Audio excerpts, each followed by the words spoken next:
안녕하십니까. 저는 이화의대 재활학교실에서 근무하고 있는 배하석입니다. 현재 빙상연맹 의무위원회 부위원장을 맡고 있습니다. 오늘은 도핑, 금지 약물, 치료 목적의 면책에 대해서 설명을 드리도록 하겠습니다. 도핑 검사에서 우리가 필요한 부분 중에 가장 중요한 정의 중에 하나가 경기 기간 중, 즉, 인컴피티션의 정의입니다. 경기 기간 중에 대한 정의는 선수가 참가하기로 예정된 경기의 전일 오후 11시 50분부터 해당 경기 및 그 경기와 관련된 시료 채취가 끝나는 시점을 우리가 경기 기간 중이라고 정의를 하고 있습니다. 그래서 선수가 오늘 오후에 시합이 있다 그러면 오늘 아침 12시, 그러니까 어제 저녁 11시 59분 시점으로 해서 경기 기간 중으로 들어가게 된다는 것을 의미하고 있습니다. 도핑 검사의 대상자는 특정 선수만이 그 도핑 검사 대상이 아니라 선수라면 모두 도핑 검사의 대상자입니다. 그리고 이 도핑 방지 프로그램 적용의 최우선순위인 최상위 수준의 선수에 대해서 검사 대상 명부 RPT라고 정의를 하고 있고, 또 검사 대상 후보 명부 TP를 지정하고, 경기 기간 외에, 그러니까 경기 기간이 아닌 시점에서도 도핑 검사를 위해서 소재지를 관리하고 있습니다. 카다의 검사 대상 명부 및 검사 대상 후보의 선정 기준은 주요 국제 경기 출전 선수, 최상위 경기력을 유지한 선수, 선수의 검사 이력, 선수의 생체 수첩 결과 또는 제보 및 정보 활동에 따라서 RTP나 TP에 포함이 필요한 선수를 우리가 대상으로 해서 선정 기준을 정하고 있습니다. 소재지 정보를 준수하지 않거나 제출에 문제가 있는 경우에는 검사 회피 목적으로 의심을 하고 도핑으로 간주한 경우가 있습니다. 그리고 은퇴 및 제재 후에 복귀하는 선수 또는 도핑 방지 규정 위반 이력의 선수 같은 경우에 우리가 후보로 선정해서 조사를 따로 하고 있습니다. 도핑 검사의 종류는 경기 기간 중 검사하고 상시 도핑 검사죠. 경기 기간 내, 경기 기간 외 상시 선수로서 우리가 활동하는 동안은 언제든지 검사를 받을 수 있도록 하는 두 가지 검사가 있습니다. 그래서 경기 기간 중 검사는 선수가 참여하기로 예정된 경기 전일 오후 11시 59분부터 시료 채취가 끝난 시점까지를 경기 기간 중이라고 얘기를 하고 있고요. 이 기간 동안에는 선수 체내에 경기 기간 중 금지 약물이 존재해서는 안 된다 이렇게 되어 있습니다. 그러나 경우에 따라서 사후에 승인을 해주는 경우가 있기 때문에 문제가 있는 경우는 반드시 확인을 받으시는 게 필요합니다. 그리고 상시 도핑 검사는 경기 기간 중이든 경기 기간에든 내가 선수로서 활동하는 동안은 이 도핑 검사의 대상이라고 생각을 하시면 됩니다. 선수는 사전 통지 없이 불시에 검사를 요청받을 수 있고요. 도핑 검사를 받는 장소는 훈련장, 집을 비롯해서 선수의 위치가 파악되는 모든 장소가 될 수 있습니다. 그래서 도핑 검사관이 선수를 찾아가서 직접 검사를 하는 거기 때문에 장소에 구애받지 않고 갈 수 있도록 주소를 정확하게 소재지를 명시하는 것이 굉장히 중요합니다.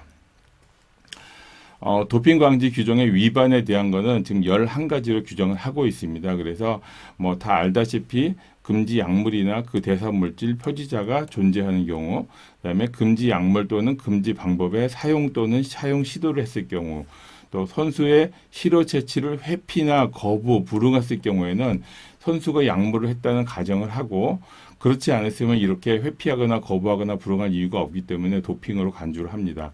그리고 방금 말씀드린 소재지 정보를 불이행했을 경우에 이것도 시료 채취의 회피에 대한 부분에 해당되기 때문에 그렇지만 중요한 부분이라서 사호로 따로 빼놓은 상태입니다. 그 다음에 도핑 관리 과정 중에서 특정 부분에 대한 조작을 행위를 하거나 조작을 시도했던 부분, 이런 부분들도 도핑에 해당이 되고, 또 선수 또는 선수 지원 요원이 금지 약물 또는 금지 방법을 보유하고 있을 경우도 도핑에 해당됩니다. 이거를 약을 먹지 않고 갖고만 있어도 이게 반드시 해당이 된다는 것을 알고 계셔야 되고요. 또 이런 금지 약물이나 금지 방법을 부정거래 또는 부정거래를 시도하려는 시도, 이런 것들도 다 도핑에 해당되고 있고요. 그다음에 경기 기간 중에 있는 선수에게 경기 기간 중 금지 약물 또는 금지 방법을 투여하거나 투여를 시도하려는 경우, 또 경기 기간 외에 있는 선수에게 경기 기간 외에 금지 약물이나 금지 방법을 투여하거나 시도한 시도도 도핑으로 간주를 하고 있고, 그 다음에 선수 또는 기타 관계자가 공모를 하거나 공모를 시도하는 경우, 또 이런 도핑계 관련된 특정 대상자와 연루된 행위, 이런 것들도 도핑으로 해당하고 있고요. 그 다음에 마지막으로 추가된 부분이 선수 또는 기타 관계자가 당국 관련해 제보하는 것을 제지하거나 보복하는 행위, 즉 그 도핑이 의심되는 했다라는 것을 제보하는 것을 그거를 제지하거나 보복하는 행위도 도핑으로 규정을 해서 관리를 하고 있습니다. 선수들은 자기가 그 권리와 책임이 있다. 선수의 권리는 자기의 안전을 위해서 선수 대리인을 동반할 수가 있고요. 통역을 동반할 수 있고, 치료 채취에 대해서 설명을 받을 권리가 있고, 또 장애인, 미성년자 이런 경우에 이런 절차의 조정을 요청할 수 있는 권리가 다 있습니다. 그리고 합당한 사유가 있을 경우에는 도핑관리실에 도착 연기 허가를 신청할 수 있는 권리가 있습니다. 그러니까 메달을 받거나 뭐 여러 가지 어떤 개인적인 사정이 있을 경우에는 반드시 도핑 감독관의 허락하에 도착 연기를 신청할 수는 있습니다. 선수의 책임은 선수가 그 도핑의 대상이 되면 도핑관리실에 도착할 때까지 도핑검사관의 직접적인 감시하에 반드시 있어야 됩니다. 그래서 이 도핑검사관의 시야에서 벗어나려고 행위를 한다 그러면 그것도 도핑으로 간주되기 때문에 조심하셔야 되고요. 반드시 동성애 도핑검사관 또는 샤프롱에서 감시가 됩니다. 그래서 남성은 남성, 여성은 여성으로 감시가 되고, 통지 후 첫 번째 시료를 우리가 채취를 하게끔 되어 있습니다. 신분증을 반드시 확인하게 되어 있고요. 선수는 또 그 도핑 검사실 위치를 반드시 확인을 하고 있어야 됩니다. 도핑 검사의 요구 사항에 대한 거부나 비준수는 이전에 말씀드렸듯이 도핑 방지 규정 위반으로 될 수 있기 때문에 굉장히 주의가 필요합니다. 요즘 이제 그 더 정밀한 검사를 하기 위해서 선수 생체 수첩이라는 걸 운영을 하고 있습니다. 그래서 ABP라고 우리가 정의를 하고 있고요. 한 번의 검사로 해서 어떤 그 위반 사례를 검출하기 어려운 경우에 이런 그 연속적인 검사를 통해서 그런 그 더 정교하게 도핑 컨트롤을 하는 프로그램이 필요하다고 생각이 돼서 이런 이제 생체 수첩을 이제 2002년부터 처음으로 제안하고 2009년에 도입돼서 혈액과 그 다음에 그 소변에서 스테로이드를 이제 그 하는 새로운 방법을 개발해서 선수들이 그 어떤 비정상적인 방법으로 도핑하는 거를 모니터링을 하는 방법입니다. 그래서 자기 개인의 데이터 레벨을 이렇게 정해놓고요, 연속적인 데이터로 이 범위 내를 벗어나는 것은 어떤 방식이든 도핑에 해당된다라고 해서 비정상적인 반응으로 하고 정밀 검사를 들어가게 됩니다. 도핑 방지 규정을 위반했을 경우에는 각 하호당 뭐 기본 자격 정지 기간이 이렇게 정해져 있습니다. 2년, 4년, 뭐 2년 이내, 뭐 2년에서 영구 이렇게 있는데, 이런 항목들에 대한 부분들은 이제 기본 정지 기간이고요. 선수가 소청을 했을 때 그 부분이 어느 정도 타당성이 있을 경우에는 이 기간에서 감면을 해주는 조항이 있으니까, 만약에 도핑에 뭐 양성이 나오더라도 본인이 어쩔 수 없는 상황에서 만약에 된 거라는 거를 적극적으로 해명을 하실 필요가 반드시 있습니다. 그러면 금지 목록에 대해서 말씀을 드리겠습니다. 금지 목록은 이제 국제표준 그 세계 도핑기구 와다에서 매년 9월 달에 이제 배포를 합니다. 그래서 시행은 1월 1일 일자로 시행을 하게 되고요. 그래서 이 3개월 동안 미리 공지를 합니다. 내년부터 1월 1일부터는 이러이러한 약물에 대해서 금지를 할 것이고, 또 이런 약물은 이제 배제를 할 것이고, 이런 것들을 이제 다 알려줍니다. 그래서 3개월 동안 준비를 하라는 기간을 주기 위해서 9월 달에 이제 배포를 하고, 시행은 1월 1일자로 이제 하게 되어 있습니다. 금지 약물에 그 포함되는 기준은 이 약물을 먹었을 때 그 선수의 경기력을 향상시키거나 향상시키는 잠재력을 가지고 있는 경우에는 이게 금지 약물에 해당이 됩니다. 그리고 실제 건강에 잠재적인 위험이 되는 경우나 실제적인 위험이 되는 경우도 선수를 보호하기 위해서 금지 약물을 하고 있고, 스포츠 정신에 위배되는 경우, 그 훈련을 하지 않고 약물에 의해서 훈련하는 경우, 이것도 스포츠 정신에 위배되는 거기 때문에 이런 항목에 해당될 경우에는 우리가 금지 약물에 포함을 시키고 있습니다. 국제표준은 매년 아까 말씀드렸듯이 9월에 공포하고 그 다음에 실행은 1월 1일자로 하게 되고요. 매년 이건 수시로 개정을 하고 있고 기존에 금지하지 않던 약물이라도 금지 목록에 항상 포함될 수 있습니다. 그래서 항상 목록은 다시 확인하는 게 필요합니다. 금지 목록의 구성 요소는 금지 약물과 금지 방법 두 가지로 크게 구성을 하고 있습니다.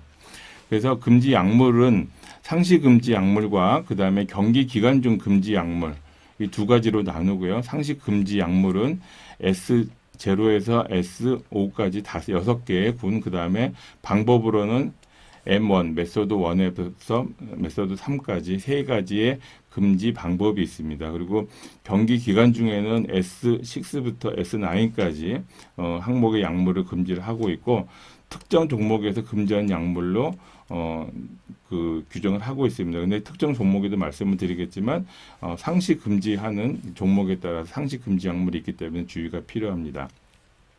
그리고 이 모니터링 프로그램은요, 도핑에 해당되지는 않습니다. 이건 도핑은 아닌데요.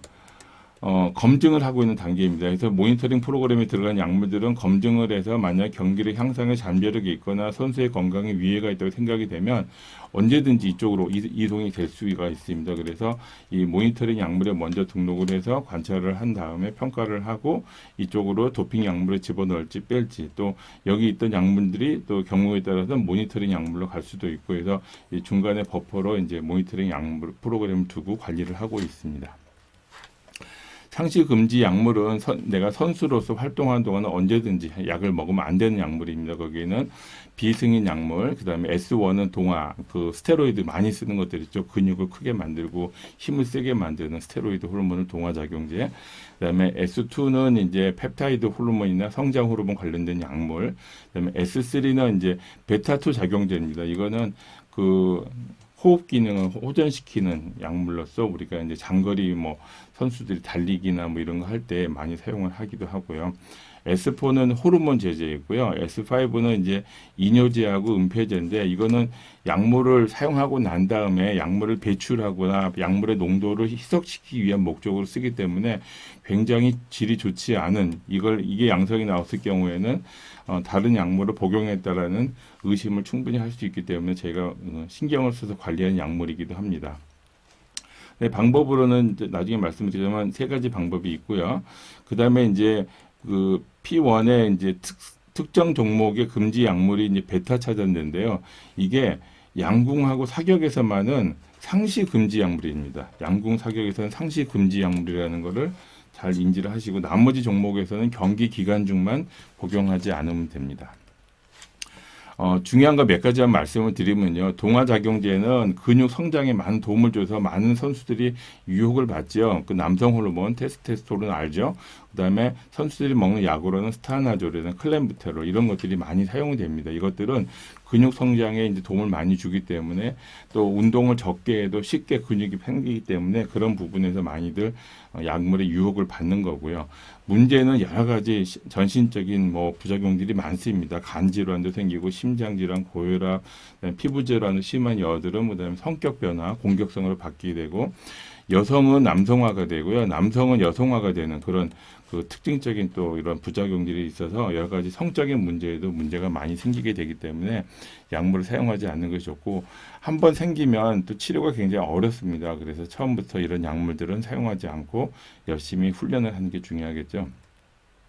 그 다음에 중요한 약물은 이제 베타2입니다. 아까 이제 호흡 기능, 기관지 확장을 해가지고 이런 호흡 기능을 좋게 하는 거죠. 그래서 장거리를 뛰거나 이런 거 달리기를 하거나 그럴 때 숨을 안 차게 만들어서 기능을 좋게 만드는 거기 때문에 이런 부분에서 정상적으로 우리가 이제 운동 유발성 천식이 있을 경우에 부분적으로 이제 인정을 해주는 부분이 있습니다. 그래서 예외 항목으로 이렇게 쓸 수 있는 흡입에 의한 약물들 몇 가지를 빼고는 모두 다 금지 약물로 등록을 해서 관리를 하고 있습니다. 그 다음에 이뇨제 및 은폐제, 이거는 이제 아까 말씀드렸듯이 약물을 복용했을 때 약물을 배출하거나 아니면 약물을 은폐하려고 하는 목적으로 쓰는 거기 때문에 상당히 어떻게 보면 질이 안 좋은 계통의 약물 복용이거든요. 그러니까 남을 속이기 위해서 도핑으로 속이고 그 도핑약을 다시 또 숨기기 위해서 먹는 약이기 때문에 이게 검출될 경우는 저희가 정밀 검사를 충분히 더 많이 한다는 걸 알고 계시는 게 필요합니다.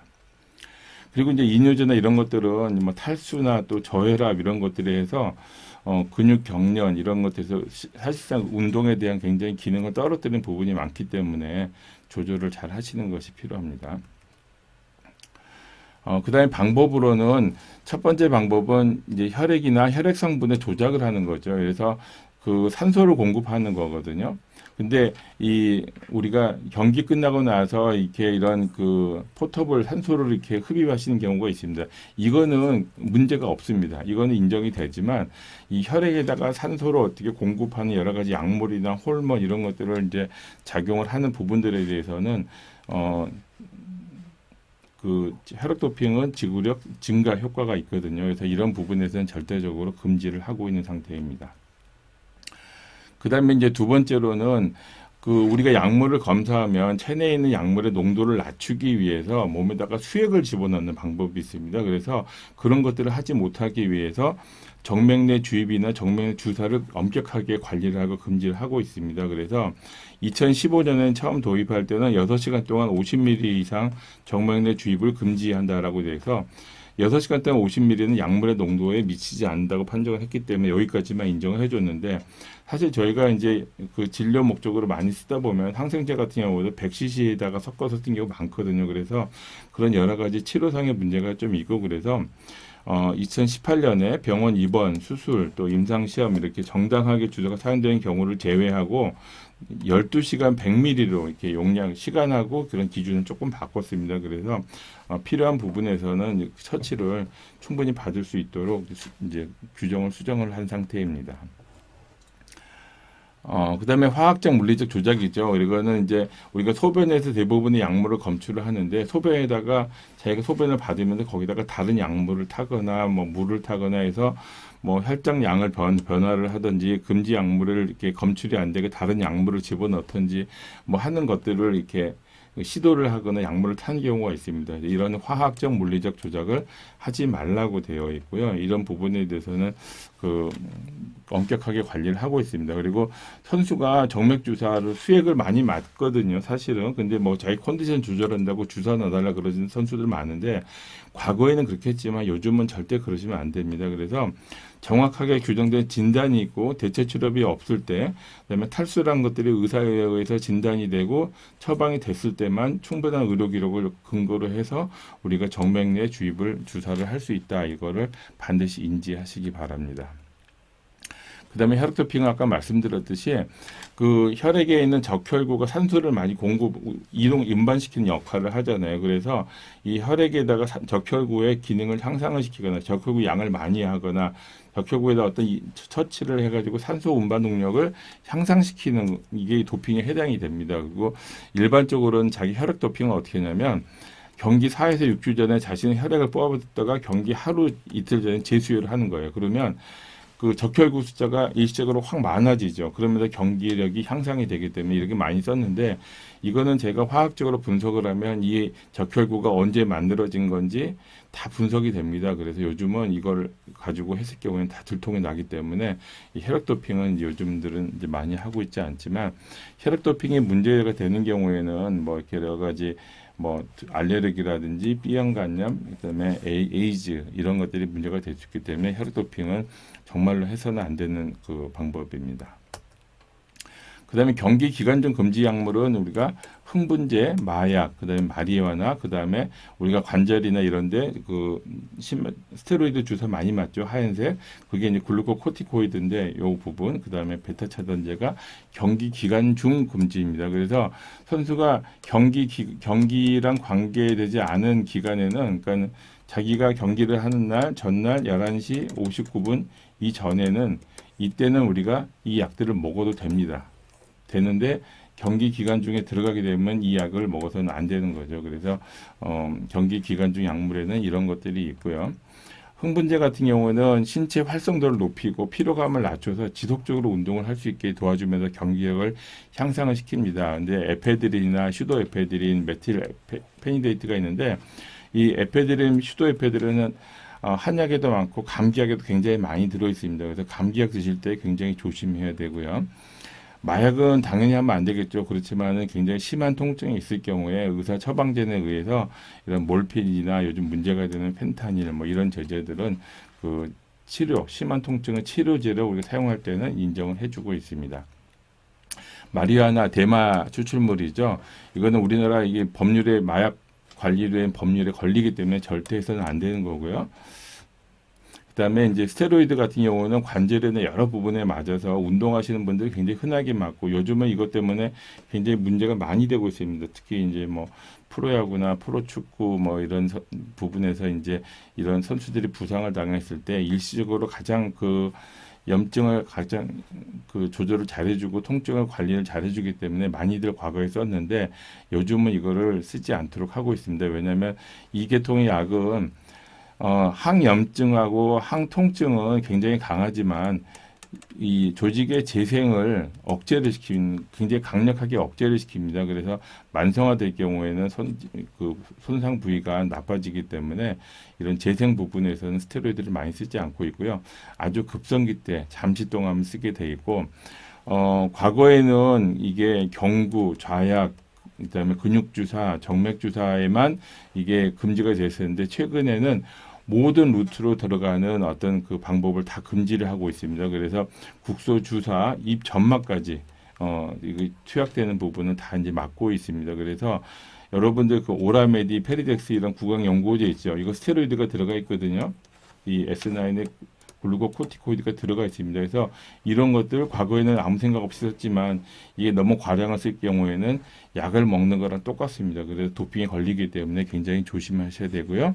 그렇지만 뭐 일반적인 뭐 연고제나 뭐 안약은 워낙 소량을 우리가 쓰기 때문에 일부는 그냥 허용을 해주고 있습니다. 이런 것들에 대한 기준은 우리가 그 와다나 카다 사이트에 가시면 정보를 다 받으실 수가 있습니다. 베타 차단제는 우리가 교감신경 그 차단해서 심장 박동수를 감소시키고 집중력 향상하는 도움을 준 약물이고요. 특정 종목, 특히 사격 양궁에서는 상시 금지 약물입니다. 상시 금지 약물로 되어 있고, 이 약물을 먹으면 우리가 이제 긴박한 상황에서는 막 심장이 막 떨리잖아요. 그러면서 경기력에 지장이 있는데 이 약을 먹으면 심박수가 훅 떨어지면서 경기력이 향상된 효과가 있기 때문에 금지를 시키고 있습니다. 뭐 이렇게 되어 있고 그 다음에 이제 최근에 추가된 게 남용 약물입니다. 그래서 그 2021년 그 새롭게 추가된 개념이고요. 그 스포츠 영역을 벗어나 사회적으로 남용되는 약물이죠. 그래서 흥분제, 마약 등에서 그 특정 약물을 지정을 합니다. 그래서 이런 이제 건강에 해롭거나 사회적으로 문제가 되는 약물들은 우리가 금지를 시키는데 예를 들면 코카인, 헤로인, 엑스터시, THC 등 다 마약 계열을 우리가 남용 약물로 정해놓고 금지를 하고 있고 우리나라는 이게 마약류 관련된 법률에 적용이 돼서 불법입니다. 그렇기 때문에 절대 사용을 해서는 안 되겠죠. 그 다음에 이제 우리가 S9 쪽에 이제 그 약물을 쓰다 보면은 이게 약물이 언제쯤 없어지는지 그 기간은 잘 알아야지 경기 기간 중 검사에서 피할 수가 있거든요. 그래서 이런 것들을 와다해서 이제 미리 공지를 하고 있습니다. 그래서 경구로 먹었을 경우에, 그 다음에 근육 주사를 맞았을 경우에, 그 다음에 지역에다가 주사를 맞을 때, 관절내 주사를 맞았을 때 약물에 따라서 어느 정도 기간이 지나면 음성이 나오는지 기간을 이렇게 다 이렇게 30일, 3일, 뭐 열을 이렇게 정해놓고 있습니다. 그래서 이 약물이 몸에서 그 농도가 낮아져서 없어지는 기간을 잘 고려를 해서 주사 치료나 이런 것들을 하시는 것이 필요합니다. 그 다음에 이제 우리가 잘 모르지만 다 도핑 그러면 다 무서워만 하시거든요. 근데 무서워하실 게 아니라 이런 뭐 항생제라든지 항우울제, 그 다음에 뭐 일반 진통소염제, 그 다음에 경구용 피임약 이런 것들은 사실 도핑에 걸리지 않습니다. 그렇기 때문에 뭐 요 정도 나와 있는 약들은 뭐 도핑에 관계없이 쓸 수 있는 약물이기 때문에 부담 없이 쓰셔도 큰 문제는 없습니다. 다음은 우리가 이제 이런 도핑 약물을 먹었을 때 구제하는 방법에 대해서 말씀을 드리겠습니다. 치료 목적 면책이라 그래서 우리가 TUE라고 얘기를 하죠. 이거는 차별 없는 공정한 경기를 위해서 하고 선수가 어떤 질환에 의해서 도핑에 해당되는 약물을 먹어야지만이 어떤 건강을 유지할 수 있을 때는 그 부분에 대해서 경기력 향상이 없는 범위 내에서 우리가 인정을 해준 제도가 치료 목적의 면책입니다. 그래서 금지 약물 사용하지 않았을 경우 건강상의 심각한 손상이 있는 경우, 또 추가적인 경기력 향상 효과를 주지 않는 경우, 그다음에 다른 합당한 대체 치료가 없는 경우, 이런 경우에 한해서 우리가 그 약물의 사용을 승인을 해주고 있습니다. 그래서 이 사용 승인을 받고 나면 우리가 도핑에서 양성이 나오더라도 우리가 처벌을 받지는 않습니다. 그래서 이 TUA는 선수의 치료를 위해 금지 약물 목록에는 금지 약물 또는 금지 방법 사용을 일부 허용하는 제도입니다. 그래서 반드시 사전에 신청을 하게 돼 있고요. 그렇지만 그 응급치료나 뭐 급성질환 뭐 이런 거에 대해서 치료가 필요할 경우에는 신청 전에 할 필요는 없고요. 이런 것들은 소급이 가능하기 때문에 일단 먼저 치료를 해서 건강을 회복한 다음에 신청을 하셔도 제가 인정을 해드립니다. TB 절차는 일단 부상이 밟고 의사가 약물 처방을 하죠. 그러면 일단은 검색을 하셔야 돼요. 일단 검색을 해서 이게 금지 약물에 포함되지 않았다. 그럼 그냥 드시면 되고요. 근데 여기서 금지 약물이 포함이 됐다 그러면 신청서를 작성해서 위원회 심사를 받아서 승인이 되면 승인 내용에 따라서 진행을 하시면 되고, 승인을 받지 못하잖아요. 그럼 절대 사용이 불가합니다. 근데도 불구하고 약을 드시는 분들이 있거든요. 이거 절대 하시면 안 되죠. 그래서 이런 절차에 따라서 간다는 거를 이렇게 이해를 하시면 될 것 같습니다. TU를 받게 되면은 면책 효과가 어디가 있냐면, 금지 약물이나 그 대상물질 표시자가 나타났을 때, 또는 그런 사용이나 시도를 하고자 했을 때, 소지했을 때, 그다음에 금지 약물의 투여 또는 투여 시도, 이 네 가지 항목에서는 우리가 그 면책을 줍니다. 그래서 이런 경우에는 우리가 TU를 받아놓으면 반도핑 규정에 약물이 나오더라도 위반에 해당되지 않는다라고 되어 있기 때문에 약이 필요하신 분들은 반드시 신청해서 허가를 받으시는 게 필요합니다. 제출처는 뭐 국내, 국제 대회, 뭐 대회 규정에 따라서 이렇게 다 다릅니다. 그래서 자기가 어떤 대회를 가냐에 따라서 신청을 하셔가지고 미리 받으시는 게 필요합니다.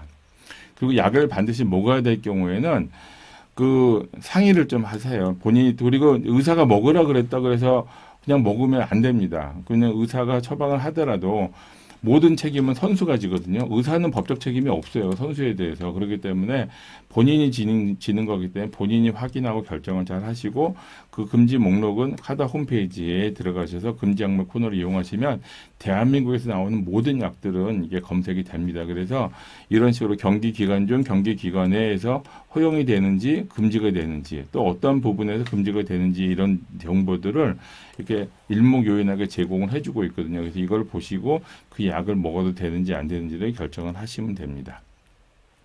그 병원에 이제 방문해서 치료받을 때 반드시 내가 선수라는 거를 도핑 대상자가 반드시 밝히셔야 돼요.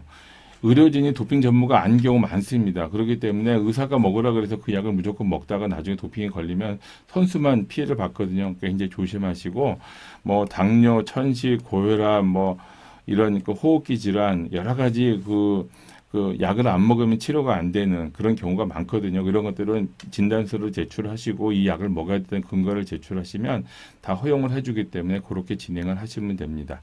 그리고 이제 TU 신청은 우리가 아마추어 스포츠, 그 다음에 프로리그에 따라서 다 이렇게 신청을 우리가 받아서 진행을 하고 있습니다. 그래서 이런 부분에 대해서 각 신청서 양식을 받아서 쓰시면 되고요. 그 다음에 여기서 나온 신청서들은 영문하고 그 다음에 한글이 같이 들어있습니다. 그래서 외국에서 시합을 하실 때라도 여기서 다운을 받으셔서 제출을 하시면 쉽게 어렵지 않게 작성을 제출을 하실 수가 있습니다.